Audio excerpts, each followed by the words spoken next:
Hello my friends, let's talk NieR.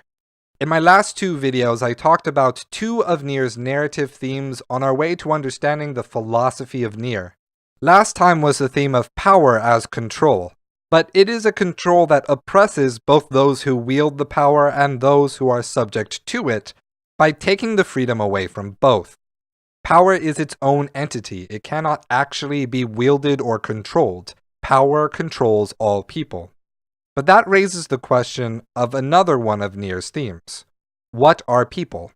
This time the subject is a bit more nuanced in how NieR presents the idea, so I'm afraid I'm going to hide the prestige for a while, and just get right into my points, so hopefully by the end, you'll understand where I'm coming from. The first is that there are multiple kinds of sentient beings in this game's universe. The kind of being that we play as through most of the game are replicants. These bodies were meant to be replacement bodies for shades that retained their individual consciousness. Problem was, once they made these bodies, it turned out that they weren't empty vessels like those silly scientists expected. The replicants had their own consciousness and resisted being possessed by shades. So let's move on to the shades, who were originally called gestalts by the Japanese government, which were created when touching Grimoire Noir. It's actually a pretty interesting name. The word gestalt means when your mind connects pieces of an image to make a whole. It can close gaps, combine images that aren't combined, create images out of empty space, and a bunch of other tricks our brains play when they try to see three-dimensional space in two-dimensional images. The design of the shades reflects this, and their bodies are comprised of 2D sheets that wrap and move in 3D space to create the shape of a humanoid body. See, touching Grimoire Noir not only turns humans into shades, but also turns them into mindless slaves. Weiss and the other books were designed to create gestalts, but not the mind control aspect of them. However, these books still made it so that the shades would eventually relapse into mindless zombie shadows.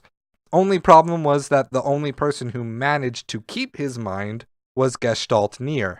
His daughter, Gestalt Yona, was not so lucky. But a relapsing Gestalt can overcome their relapse by possessing their own replicant. So, yeah, you would never have guessed NieR was actually a zombie game. Needless to say, the Grimoires are also sapient beings. Next are the automatons, which are all those clunky robots on Robot Mountain, which was called Junk Heap in the English game, but my memory is still Roboyama from the Japanese, so whatever, I'm weird. What's going on with their consciousness? I don't know. Maybe we learn more about that in NieR Automata, I'm hoping we do. And by the time you're watching this, I'm probably already playing that game, so I'll get you an answer eventually. Come back to the channel later for that video. There are also the androids. Yep, there are androids that are a different category in this world. So obviously the main characters in NieR Automata are androids. But the twin sisters, Devila and Popola, are also androids in the original NieR. The purpose of androids in the original NieR was to watch and manage the replicant society until they were ready to be possessed by shades.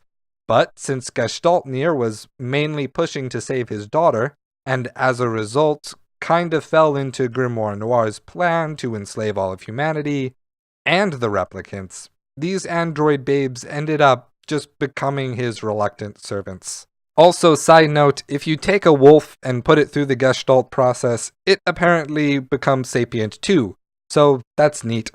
That covers about all my bases, so I'm going to move on.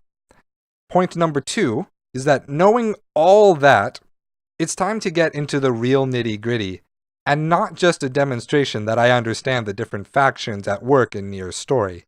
In truth, the story's themes don't really treat these different factions of sapient beings as being fundamentally different than any other.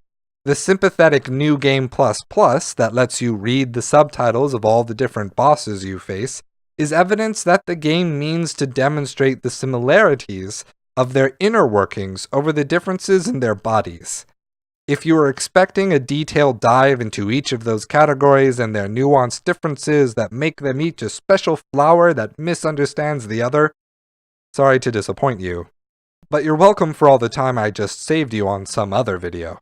The Shades are humans. They've lost their bodies, and they've lost their minds. They've lost free will. But they did retain something. The one thing that they have retained is their voice. The language and the memories of their time as humans. When we defeat enemies in this game, we are strengthened by absorbing their words, their voice, and their language. When a Shade invades a human body, as they have done with both Kaine and Yona, they become the Black Scroll. Whatever semblance of a body they had left is now purely magical language in the form of moving text. The human has become language.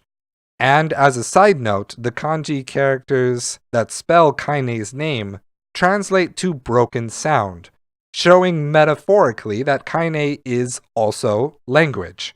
Hence the first New Game Plus mode, which is a novelette of Kaine's backstory.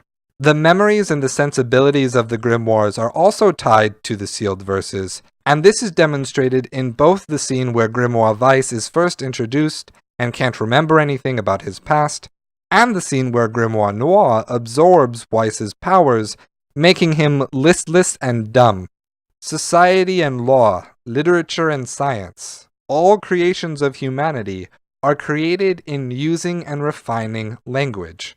The replicants, the robots, the androids, the grimoires, they are all products of that language.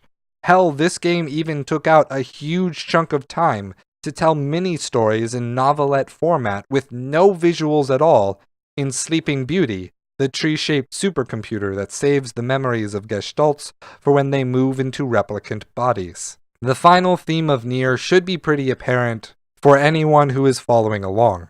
It's the idea that people are defined by language.